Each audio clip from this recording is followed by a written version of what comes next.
এসআইআরের নামে সাধারণ মানুষকে হয়রানি করা হচ্ছে এমনই অভিযোগে রাজারহাটে বিডিও অফিস অভিযান করল সিপিআইএম নেতৃত্ব। পেশাপুর বটতলা থেকে মিছিল করে বিডিও অফিসে এসে পৌঁছানো তারা জমা দেওয়া হয় ডেপুটেশন। সিপিআইএম নেতা সপ্তর্ষি দেবের অভিযোগ, বিজেপি এবং টিএমসি যারা তাদের ভোটার নয় তাদেরকে পেছে পেছে বাদ দেওয়ার চক্রান্ত করছে, মানুষকে পা ডেকে হয়রানিও করছে বলে অভিযোগ সপ্তর্ষির।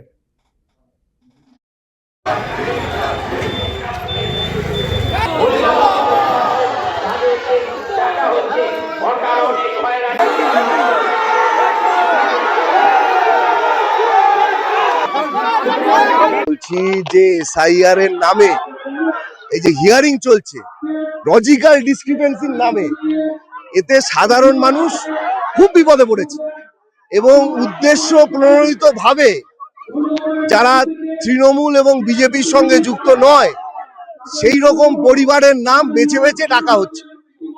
মহিলারা খুবই বিপদে। যদি 100 জনকে ডাকা হয় তার মধ্যে 70 জন মহিলারা বাড়ির কাজ করবে না, তাদেরকে এখানে এসে হিয়ারিং এ নাম দিতে হবে। এদের সবার ভোটার আইডি কার্ড আছে, এদের সবার 2002-তে নাম রয়েছে। কোথাও কোনো নামের বানান ভুল, লজিক্যাল ডিসক্রিপেন্সির নামে এইভাবে ডাকা, এটা মানা যাচ্ছে না। হাজার হাজার মানুষ বিপদে পড়ছে, হয়রানি হচ্ছে এবং এই ডাকার কোনো নৈতিকতা নেই।